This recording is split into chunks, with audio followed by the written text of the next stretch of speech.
করবেন। আর এখনকার মৌলবি বলছে কি নবী কিয়ামতে ফাল ফাল করে তাকিয়ে থাকবে। আমার নেকির পাল্লা ভারী হচ্ছে না গুনার পাল্লা ভারী হচ্ছে? বাংলাদেশের মৌলবি বলছে ভাই। আর এই মৌলবির ফলোয়ার্স ইসলামপুরে ঘুরে বেড়াচ্ছে, দেখবেন এদের আকীদাকে মানুষ বুঝতে পারে না।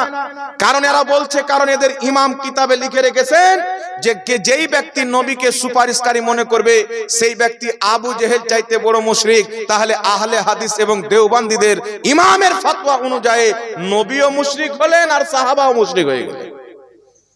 কারণ নবী তো বলছেন আমি সুপারিশ করব, সাহাবা তো বলছেন আমি সুপারিশ করব। শুধু তাই নয়, পৃথিবীর মুসলমান এই পৃথিবীর মাটিতে এমন কেউ এটা আকীদা পোষণ করেনি, কোন কিতাবে ছিল না। ইংরেজদের জামানায় নতুন আকীদা তৈরি করলো দেওবন্দি এবং আহলে হাদিসদের ইমাম ইসমাইল দেহলভী যে আল্লাহ মিথ্যা বলতে পারে।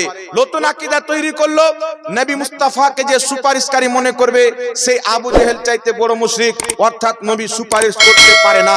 আরো নতুন নতুন আকীদা তৈরি করলো দেওবন্দীদের মুজাদ্দিদ আশরাফ আলী থানভী হিফজুল ইমানের 8 নম্বর পৃষ্ঠায় লিখলো নবী মুস্তাফাকে যতটুকু আল্লাহ ইলমে গায়ব দান করেছেন ততটুকু প্রত্যেক জানোয়ারকেও দান করেছেন, প্রত্যেক পাগলকেও দান করেছেন। আরো নতুন আকীদা দেওবন্দ মাদ্রাসার প্রতিষ্ঠাতা কাসিম নানতাবী তাহজিরুন নাস কিতাবের 25 পৃষ্ঠার মধ্যে লিখলো নবী মুস্তাফার পর নতুন নবী জন্ম নেওয়াকে সম্ভব বলে লিখে দিল। আরো নতুন আকীদা লিখলো নবীর জ্ঞান চাইতে শয়তানের জ্ঞান বেশি। আরো আকীদা লিখলো নবী মরে মাটির সাথে মিশে গেছেন, নবী পাকের সম্মান বড় ভাইয়ের মতো করতে হবে, আল্লাহর শানের সামনে নবী ওলি সব চামার চাইতো নোংরা। আহলে হাদিস দেওবন্দি দুই গ্রুপের ইমাম ইসমাইল দেহলভী আপনার সিরাতে মুস্তাকিমের 148 পৃষ্ঠার মধ্যে লিখলো নামাজের মধ্যে যদি জিনার স্মরণ চলে আসে নামাজ হয়ে যাবে, ছাগলের স্মরণ চলে আসে নামাজ হয়ে যাবে, গাধার স্মরণ চলে আসে নামাজ হয়ে যাবে, মুহাম্মদ রাসূলুল্লাহর স্মরণ আসলে নামাজ হবে না বরং শিরক হয়ে যাবে। এরপরও আমরা বিদাতি, আল্লাহকে মিথ্যাবাদী বলার পর তুমি সুন্নাতি, আর নবীকে দাঁড়িয়ে সালাম দিয়ে দিলাম তাই আমরা বিদাতি। নবী মরে মাটির সাথে মিশে গেছে বলার পর তুমি পাক্কা মুসলমান, আর আমরা নবীর জন্মে আগমনে একটু খুশি পালন করলাম তো আমরা বিদাতি।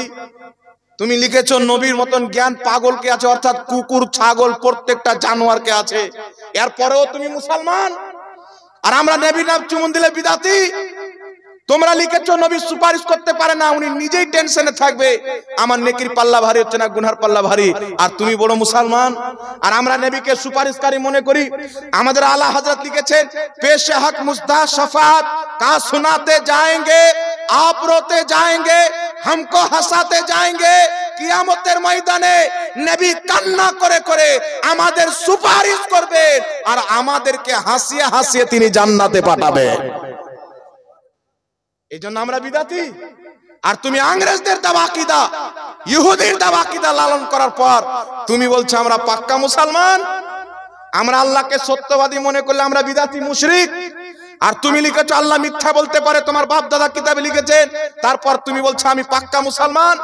আমাদের আকীদা খোদার পর সবচাইতে বেশি বড় জ্ঞানী আল্লাহর নবী মুস্তাফা। আল্লাহ মুস্তাফাকে সৃষ্টির সবচাইতে বেশি জ্ঞান দান করেছেন, এরপরে আমরা মুশরিক।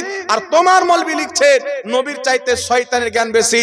এটা কুরআন দ্বারা প্রমাণিত, নবীর জ্ঞান কম, তারপরেও তুমি পাক্কা মুসলমান। আমরা মায়ের চাইতে, বাবার চাইতে, বোনের চাইতে, ছেলের চাইতে সব চাইতে বেশি মুহাম্মদ রাসূলুল্লাহর ইজ্জত করি, তাই আমরা নাকি বিদাতি, নবীকে আল্লাহ সমান করে দিলাম নাউজুবিল্লাহ।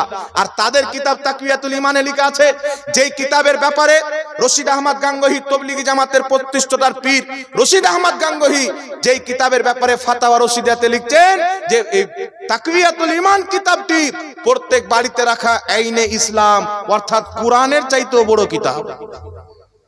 কোরআন বাড়িতে রাখা আইনে ইসলাম নয়, কিন্তু এই তাকওয়াতুল ঈমানের ব্যাপারে লিখছে আইনে ইসলাম, যার বাড়িতে নেই ওই মুসলমান নয়।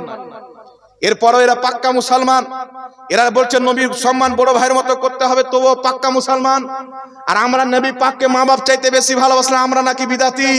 তো কিয়ামতের মাঠে বুঝে নিবে, কবরে গিয়ে বুঝে নিবে। আর এটা চ্যালেঞ্জ করে খোদার ইজ্জতের কসম খেয়ে বলি, তোমরা আল্লাহকে মিথ্যাবাদী বলেছো, রাসূলুল্লাহর বেয়াদবি করেছো। যদি পৃথিবীতে জাহান্নামী বিদাতি কেউ হয় তো তোমরা রয়েছো, আর যদি কেউ জান্নাতি হয় তাহলে সুন্নাত ওয়াল জামাত সুন্নি মুসলমান রয়েছে। नारे तकबीर, नारे रिसालत, नारे रिसालत, मसला के आला हजरत मुनाजिर अहले सुन्नत हजरत अल्लामा मुफ्ती जहांगीर आलम रजवी साहब, नारे तकबीर। যেইগুলো বিয়াদবি তোমাদের আকাবিররা কিতাবে লিখে রেখেছেন, এখন বলবে হুজুর ওই কিতাবটা আমরা চোখে দেখিনি, তারা বাবা আমরা বলছি যে ওরা এগুলো লিখেছে, আমাদের কাছ থেকে দেখিয়ে নাও।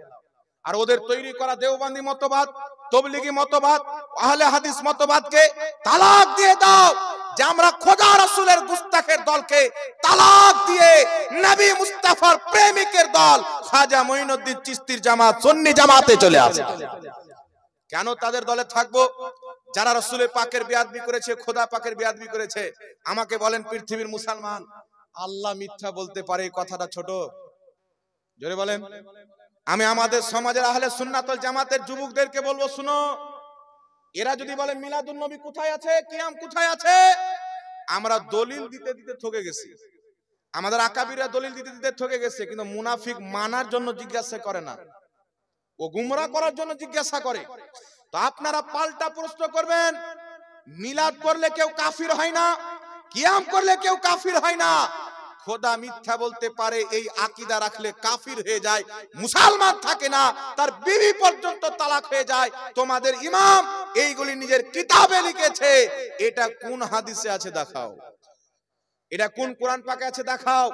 এইজন্য ইমাম ইবনে হাজার আসকালানী রাহমাতুল্লাহ আলাইহি, যিনি ইমাম জালালউদ্দিন সিয়ুতির ওস্তাদ ছিলেন, ওই ইমাম ইবনে হাজার আসকালানী নিজের কিতাব বুখারী শরীফের সারা ফাতহুল বারী দেওবন্দের ছাপ, এই কিতাবের মধ্যে লিখছেন বিদাতি কারা, জাহান্নামী বিদাতি কারা, কাদেরকে নবী বিদাতি বলেছেন?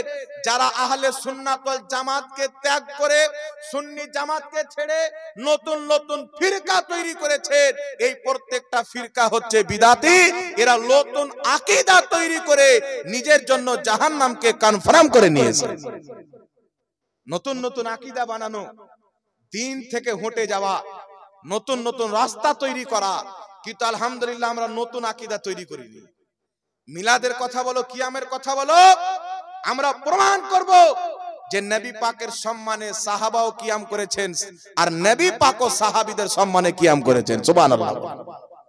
এবার আগে চলেন পৃথিবীর মুসলমান, এখন আপনাকে বলতে চাই বাবা, এই নবীর নাম মুহাব্বতে চুমুন দিয়ে দিলাম তো বলছে বিদাতি হয়ে গেল, কিন্তু ওরা আল্লাহকে মিথ্যাবাদী লিখে দিলে তো ওরা আবার সুন্নাতি হয়ে গেল। তাহলে এখানে মনে করতে হবে যে যেই ধর্মের লোক কুকুরের মাংস খায়, ওরা মানুষকে বলে আরে এরা গরুর মাংস খায় রে। দেখবেন আমাদের ভারতবর্ষের মাটিতে কিছু লোক আছে বর্তমানে যাদের নাম দেওয়া হচ্ছে অন্ধভক্ত। নামটা শুনেছেন? বাংলাতে বলে অন্ধভক্ত। আমরা গরুর মাংস খেলে আমাদের প্রতি কত অত্যাচার, কিন্তু ওরা গরুর মুত খাচ্ছে, গরুর গোবর খাচ্ছে, এতে কোনো সমস্যা নাই। কিন্তু ওরা এটা মনে করছে যে আমরা মুত খাচ্ছি তো আমরা উত্তম, এরা মাংস খাচ্ছে তো এরা ছোট লোক। দৃষ্টিভঙ্গি দেখেন আপনি, যে নাপাকটা খাচ্ছে ও মনে করছে আমরা উত্তম, আর যে পাকটা খাচ্ছে ওকে আবার খারাপ মনে করে। তো অনুরূপ ভাবে লোক বেরিয়েছে যাদের আকীদা হচ্ছে বিদাত, যাদের দল হচ্ছে বিদাত। এই ভারতবর্ষের মাটিতে ইংরেজদের হুকুমতের পূর্বে 1847 এর পূর্বে এই পৃথিবীর মাটিতে না কোনো দেওবন্দি বলে জিনিস ছিল, না কোনো আহলে হাদিস বলে জিনিস ছিল।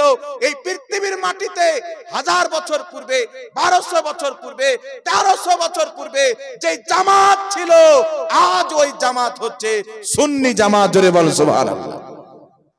আপনি জামে আজহার মিশর চলে যান, কম বেশি 1000-1200 বছর পূর্বের তৈরি করা মাদ্রাসা। এই মাদ্রাসা কোন আকীদাতে চলে? সুন্নি জামাতের আকীদাতে চলে। কথা আমার বুঝতে পারছেন কি পারেন না বাবা? এই জন্য আপনাদেরকে বলতে চাই, এরা মানুষকে গুমরাহ করার জন্য শরীয়তকে পর্যন্ত চেঞ্জ করে দেয়। একটা মাসলা আপনাদের সম্মুখে বয়ান করছি, একটু লক্ষ্য করে ধ্যান দিয়ে শুনেন। এটা উম্মতে মুসলিমার এই বিষয়ে ইজমা রয়েছে। একটি কথা মনে করবেন, শরীয়তের দলিল হচ্ছে 4টি। কিছু লোক বলতে চাই কোরআনে আছে, সহিহ হাদিসে আছে। তো যেই ব্যক্তি বলবে কোরআন আর সহিহ হাদিস ছাড়া কিছুই মানি না, সেই ব্যক্তি কোরআনও মানে না, সেই ব্যক্তি হাদিসও মানে না। কারণ কোরআন বলছে যে কোরআন আর সহিহ হাদিস ছাড়া আরো কিছু মানো। আর এই লোক বলছে কোরআন আর সহিহ হাদিস ছাড়া কিছুই মানি না, তাহলে কোরআন মানা হলো? কথা বুঝবেন বাবা। আল্লাহ পাক কোরআন পাকে বলছেন, ইয়া আইয়ুহাল্লাযীনা আমানু আতিউল্লাহ ওয়া আতিউর রাসূল ওয়া উলিল আমরি মিনকুম।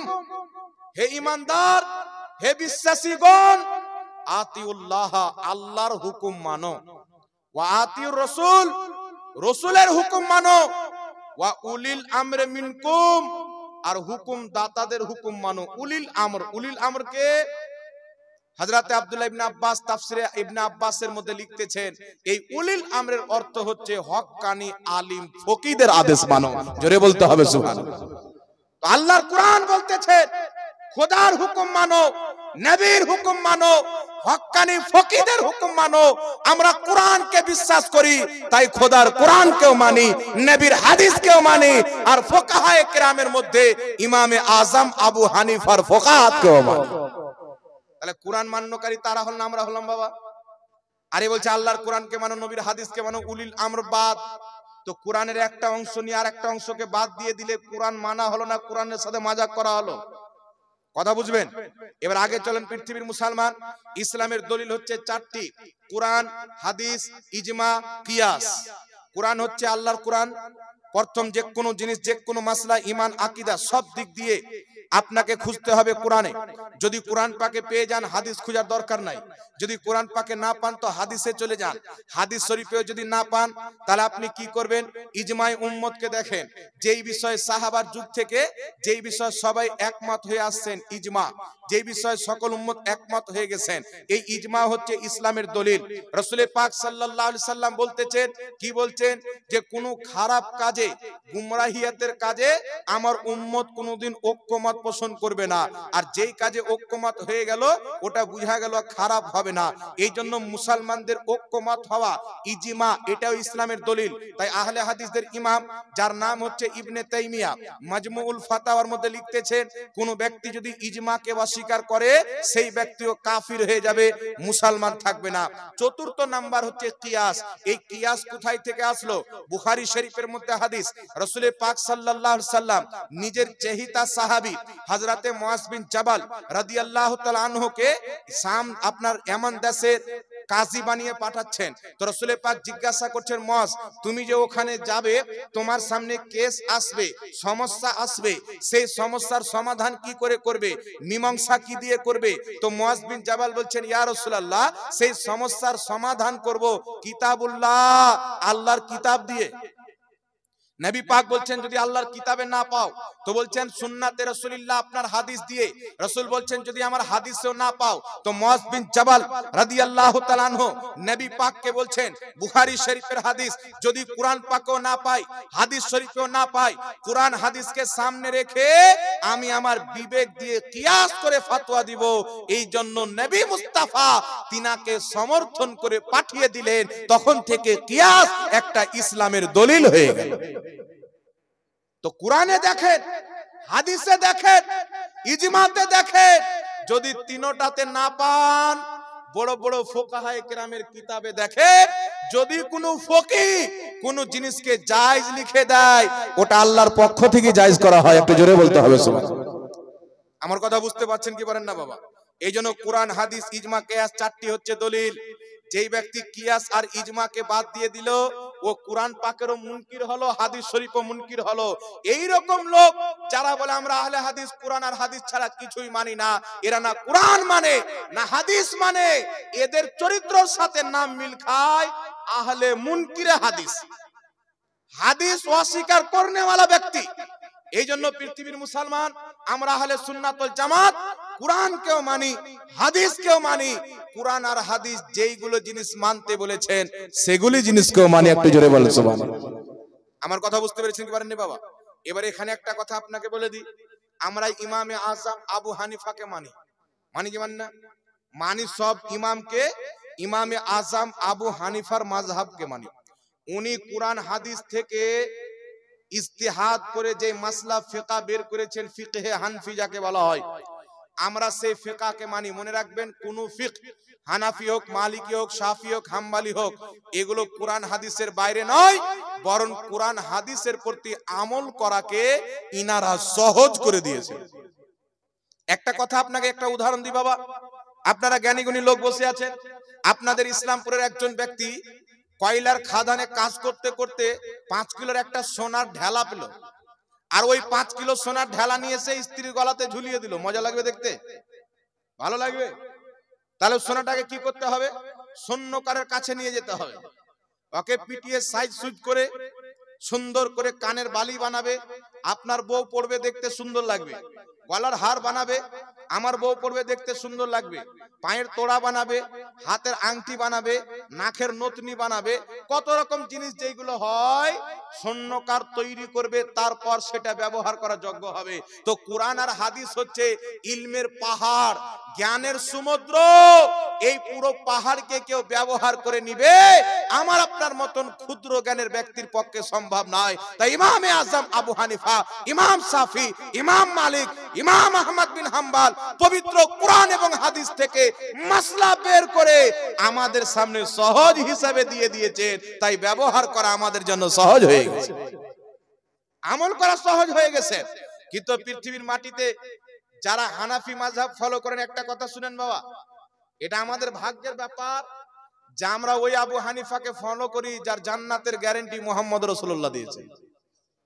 তিরমিজি শরীফ খুলেন, রাসূল পাক সাল্লাল্লাহু আলাইহি সাল্লাম বলছেন, যেই ব্যক্তি আমাকে দেখলো, আমাকে দেখনে ওয়ালাকে দেখলো, তাকে জাহান্নামের আগুন স্পর্শ করতে পারবে না। যে নবী মুস্তাফাকে দেখলো সাহাবী, আর নবী পাকের সাহাবীকে যে দেখলো তাবি, না সাহাবীকে জাহান্নামের আগুন জ্বালাবে না তাবিকে জ্বালাবে। আর ইমামে আজম আবু হানিফা হচ্ছে তাবি, তো নবী পাকের কথা অনুযায়ী আবু হানিফা হচ্ছে জান্নাতি। তো যেই পথে চলে আবু হানিফা জান্নাতে গিয়েছে, আমরা যদি তিনার পথে চলি তো আমরা জাহান্নামে